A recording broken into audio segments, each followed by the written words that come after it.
Բարև ձեզ հարգելի հայրենակիցներ, ես Մարատ Հակոբյանն եմ Կիևից։ Այսօր Ուկրաինայի դեմ ռուսական լայնածավալ ագրեսիայի 1120-րդ օրն է եւ կրկին որոշեցինք հնարավորինս կարճ, բայց հագեցած եթեր պատրաստել ձեզ համար։ Նորությունները շատ են, խնդրում եմ մեկնաբանություններում ասեք, թե արդյոք դուր է գալիս ձեզ նման ֆորմատը։ Կխոսենք ռազմաճակատում տեղի ունեցող իրադարձությունների եւ ծեր ամերիկացու արկածների մասին, ով որոշել էր նախագահ դառնալ եւ կարգավորել ռուսական պատերազմը Ուկրաինայի դեմ։ Նախ եկեք պարզենք, թե ինչ է տեղի ունեցել այսօր ռազմաճակատում, բայց մինչ այդ ուզում եմ իմ երախտագիտությունը հայտնել ձեզ մեր եթերները լայքելու, սրտանց մեկնաբանություններ գրելու եւ տարածելու համար։ Շատ եք օգնում, շատ եք մոտիվացնում, շատ շնորհակալ եմ ձեզ։ Վերջին 24 ժամվա ընթացքում ռազմաճակատում տեղի է ունեցել 140 մարտական բախում։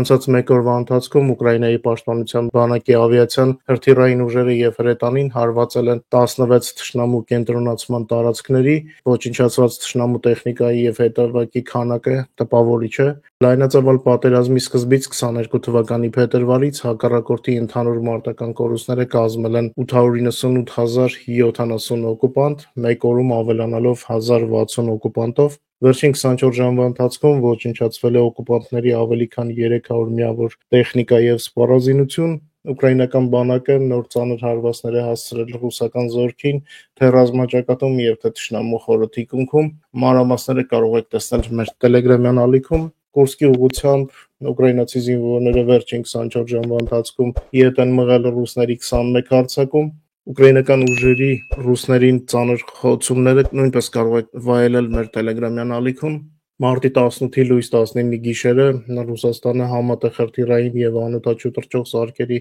հարձակում է իրականացրել Ուկրաինայի վրա։ Ուկրաինական ՀՕՊ-ը գործել է 12 մարզերում եւ Ռուսաստանի կողմից արձակված 145 դրոններից 128-ը խոցել է։ Ռուսական հարձակման տարբեր կարգի հետևանքներ գրանցվել են Սումիի, Օդեսայի, Պոլտավայի, Դնեպրոպետրովսկի, Կիևի եւ Չեռնիգովի մարզերում։ Մասնավորապես Կիևի մարզի Բուչա համայնքում բեկորների անկման հետևանքով վնասվել է 20 երկհարկանի տուն, խոսքը թաունհաուսի մասին է, 15 առանձնատուն եւ 19 ավտոմեքենա, 2 մարդ է վիրավորվել։ Տագնապը տևել է գրեթե 6 ժամ, բուն Կիև քաղաքը հարձակման է ենթարկվել 45 ռուսական շահեդ դրոններով։ Նախնական տեղեկություններով Կիևի տարածքում խոցումներ, ավերածություններ կամ զոհեր չկան։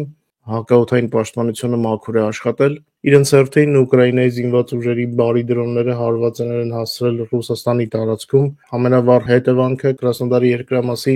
նավթի պահեստին նեֆտեբազային հարվածներ։ Մեծ հրդեհ է բռնկվել, վնասվել է Կավկասկայան նավթի պահեստի մոտ գտնվող ռեզերվուարների միջև խողովակաշարը։ Ղրիմից լավ լուրեր ունենք, ուկրաինական ուժերը խոցել են ռուս զավթիչների հակաօդային պաշտպանությունը, ծովային քարշակ եւ մի 8 ուղղաթիռ։ Ռուսական կողմի տվյալներով Բելգրադի մարզի հետ սահմանում սրվել են մարտերը Ուկրաինայի զինված ուժերի եւ ռուսական օկուպացիոն բանակի միջև։ Այնտեղ ռուսները տարհանել են իրենց բնակչությունը։ Կան տվյալներ, որ ուկրաինական զորքը 5 տեղից ճեղքել է ռուսների սահմանային պաշտպանությունը։ Ինչպես երեք ասացի, մեր կողմից դեռևս շատ չեն մեկնաբանում այս տեղամասի մարտերի մասին։ Ամենայն հավանականությամբ հերթական ռեյդի մասին է խոսքը, մերոնք դա անում են, երբ տեսնում են պոտենցիալ վտանգ, թշնամու կուտակումներ եւ այլն։ Երևի Ռուսաստանում մոռացել են, որ ուկրաինական կազակները ազատ մարդիկ են։ Կուրսկի մարզում ձանձրացան, Բելգրադ մտան, մեզ շատ չկա։ Այսպես փորձենք հումորով մի քիչ լարումը թուլացնել։ Զապորոժիեի ուղղությամբ ռուսներն են ակտիվացել, բայց մեծ առաջընթաց չունեն։ Գեոլոկացիոն տվյալներով մեկ գյուղի ուղղությամբ են առաջ եկել, բայց դա զուտ տակտիկական նշանակություն ունի առայժմ։ Սովորաբար դրանք ետ են բերվում մեր կողմից տակտիկական գործողությունների ժամանակ, հուսանք, որ հենց այդպես էլ կլինի։ Քաղաքական լուրերը սկսենք Թրամփի եւ Պուտինի աղմկահարույց հեռախոսազրույցից։ Դե ինչպես եւ սպասում էինք, Պուտինի հետ Թրամփի հեռախոսազրույցը ամեն ինչի մասին էր եւ ըստ էության ոչ մի բանի։ Հիշեցնեմ, որ մի քանի օր առաջ Թրամփը հանդես եկավ 30-օրյա հրադադարի նախաձեռնությամբ, որին աջակցել էր Ուկրաինան Ջիդայում բանակցությունների ժամանակ, բայց Թրամփի եւ Պուտինի զրույցի արդյունքում ամեն ինչ այլ կերպ ստացվեց, քան առաջարկել էր Թրամփը, չնայած Սպիտակ տունը կփորձի մեզ երևի հակառակը համոզել։ Թրամփը լավ խոսակցություն է անվանել այն, որ ամբողջական զինադադարի փոխարեն Պուտինը նրան խոստացել է 30 օր չհարվածել էներգետիկային, շարունակել ծովում զինադադարի քննարկումը եւ փորձել որպես սենսացիա ներկայացնել գերիների հերթական փոխանակումը։ որը նախապես համաձայնեցված էր Ուկրաինայի Ռուսաստանի միջև մինչև այդ հեռախոսազրույցը։ Ռեգուլյար կատարվում է գերիների փոխանակումը։ Նկատեցիք, թե քանի անգամ Պուտինը նվաստացրեց Թրամփին, իսկ հետո ծաղրանքն ուղղակի շարունակվեց ամերիկացիների եւ ռուսների միջև հոկեյի հանդիպում կազմակերպելու առաջարկով։ Պատկերացնում եք նվաստացման աստիճանը։ Մի մարդ աշխարհի թիվ 1 երկրի նախագահը կոչ է անում Պուտինին լիակատար զինադադար պահպանել, իսկ ի պատասխան լսում է հոկեյի խաղ կազմակերպելու նախաձեռնություն։ Իսկ էներգետիկ ոլորտի վրա չկրակելու ենթադրյալ պայմանավորվածությունից բառացիորեն 1 ժամ անց Ռուսաստանը հարվածում է Դոնբասի Սլավյանսկ քաղաքի ենթակայանին, եւ քաղաքի կեսը մի քանի ժամ լույս չուներ։ Հետարքիր է Թրամփիստները ինչպես կարող են սա կուլ տալ։ Հիշում եք, մի քանի օր անընդմեջ Վաշինգտոնը սպառնում էր Ռուսաստանին, որ եթե չհամաձայնվի Պուտինը զինադադարի, ապա կզղջա, սանկցիաներ կլինեն եւ այլն։ Եվ փաստացի ոչինչ չենք տեսնում, եւ ուրեմն պարզ է, թե ինչ հետևություններ կարող են անել, որ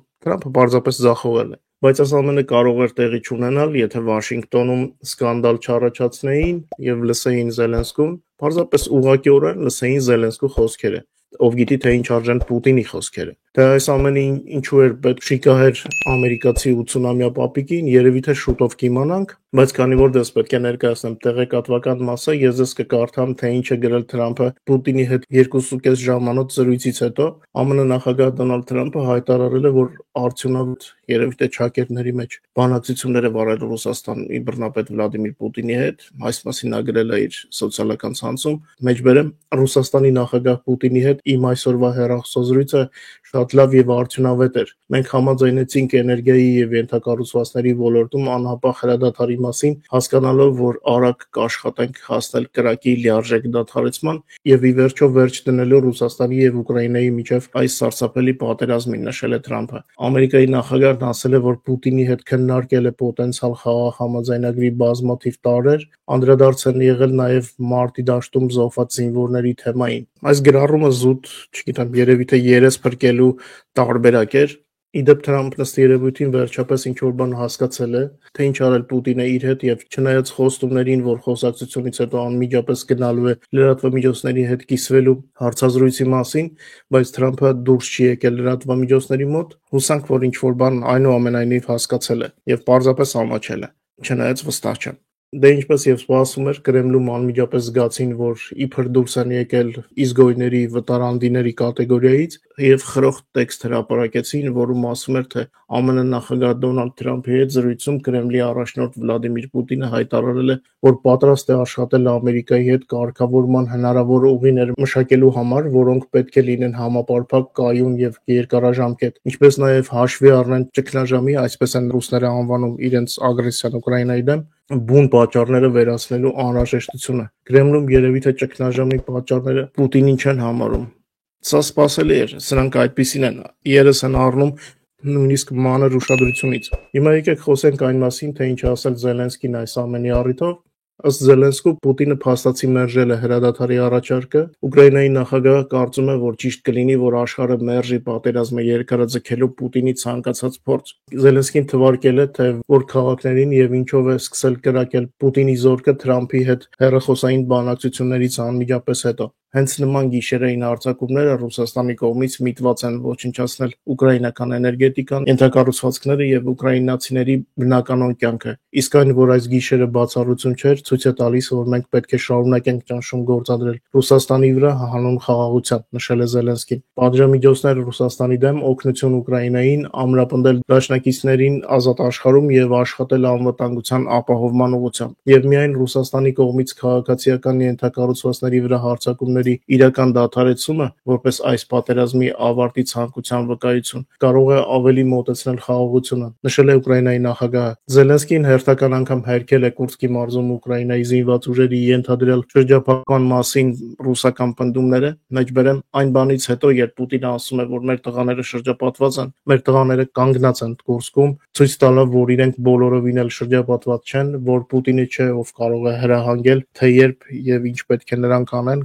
կամ նահանջեն, թե ոչ։ Բելգրադի մարզում ռազմական գործողությունների վերաբերյալ Զելենսկին նշել է, որ ներկայումս հիմնական ուշադրությունը կենտրոնացված է Սումիի մարզի սահմանների մոտ ռուսական զորքերի կուտակման վրա։ Ուկրաինայի նախագահը պատասխանել է Պուտինի վերջնագրին, ասել է, որ Կրեմլի հիմնական նպատակն է թուլացնել ուկրաինական բանակը, այլ ոչ թե իրական խաղաղության նախաձեռնություններ սկսել։ Ռուս դիկտատոր Վլադիմիր Պուտինը օգտագործում է մոբիլիզացիայի, հետախուզության եւ զենքի զգայուն հարցերը որպես Ուկրաինայի վրա ճնշում գործադրելու միջոց։ Զելենսկու խոսքով դա նոր ռազմավարություն չէ Ռուսաստանի ղեկավարի համար, քանի որ նման վերջնագրերը Կրեմլը ներկայացրել է լայնամասշտաբ պատերազմի սկզբում։ Մեջբերեմ Պուտինը այս վերջնագրերն ունի պատերազմի սկզբից, այն չի փոխվել, այն փոխում է հայեցակարգը, բայց ոչ էությունը, ընդգծել է Զելենսկին։ Նա հավելել է, որ Պուտինը շահարկում է հետախուզության եւ զենքի մատակարարման հարցը, քանի որ հասկանում է, որ այդ ասպեկտը կարող է կարևոր լինել Ամերիկայի հետ բանակցությունների համար։ Մեջբերեմ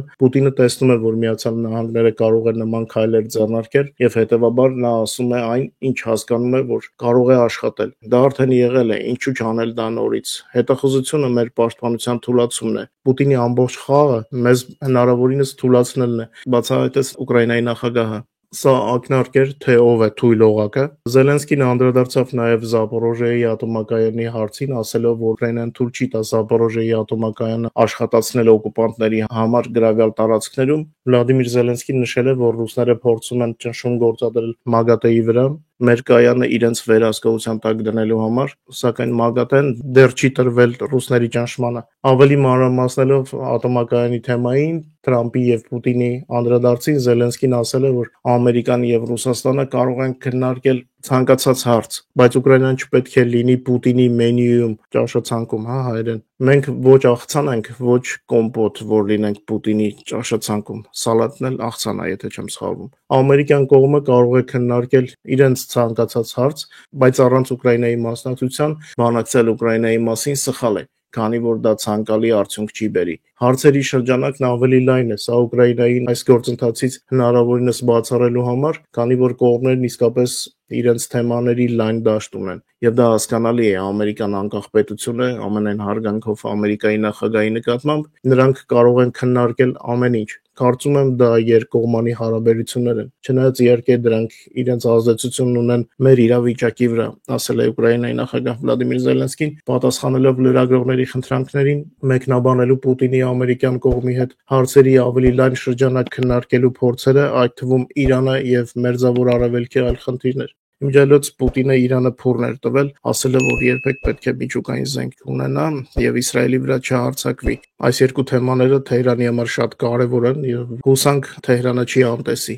Թրամփն ու իր ներկայացուցիչ Ստիվեն Ուիտկոֆը այսօր էլ մի շարք տարօրինակ եւ հակասական հայտարարություններ արեցին։ Ինձ թվում է սա մանդրաժից էր, հայերեն կարծեմ մանդրաժը ցնցումներ է թարգմանվում։ Ուկրաինայի նախագահը ասել է, որ Ամերիկայի նախագահից մանրամասներ ստանալուց հետո մենք կպատրաստենք եւ կհայտարարենք մեր պատասխանը էներգետիկ ենթակառուցվածքների վրա հարձակումները դադարեցնելու առաջարկին եւ թիմը պատրաստ կլինի տեխնիկական բանակցությունների։ Զելենսկին նաեւ լրագրողներին ասել է, որ առաջիկա ամիսներին ակնկալում է Պուտինի մեծ հարձակում Ուկրաինայի տարածքի վրա, սա ամենայն հավանականությամբ հետախուզության տվյալներն են։ Մակրոնն ու Շոլցը Պուտինի հետ Թրամփի զրույցից հետո Ռուսաստանին կոչ են արել լիակատար զինադադարի։ Նրանք նշել են, որ դրան հասնելը անհնար է առանց բանակցություններին Ուկրաինայի մասնակցության, նշել է Մակրոնը, որի հայտարարությանը միացել է Շոլցը։ Այսօր ամերիկյան լրատվամիջոցները Թրամփի մտադրությունների մասին մի շարք հրապարակումներով են հանդես եկել, որոնք ակնհայտորեն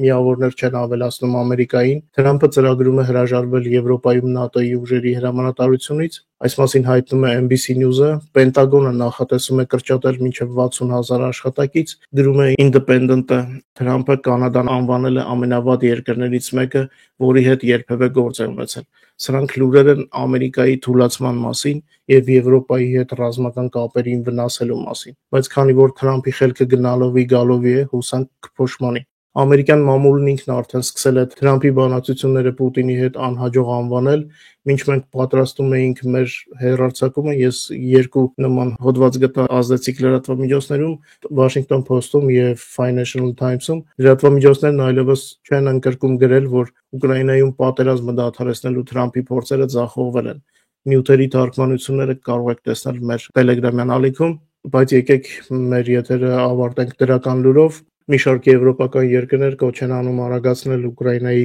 անդամակցությունը Եվրամիությանը, հայտնում է Պոլիտիկոն, վկայակոչելով Շվեդիայի, Ֆինլանդիայի, Դանիայի, Լատվիայի, Լիտվայի եւ Էստոնիայի բարձրաստիճան դիվանագետների ստորագրած համատեղ նամակը։ Այսքանով ավարտեմ, ձեզ լավ երեկո եմ մաղթում, եթե կան մարդիկ, որ ընդհանուր իրավիճակից ընկճվեցին, ապա ասեմ, որ պետք չէ տխրել, ավելի բարդ վիճակներ են եղել, պատերազմ է եւ մենք հասկանում ենք, որ միայն մեր ձեռքերով են կերտում մեր երկրի ապահով ապագան։ Լավ մնացեք։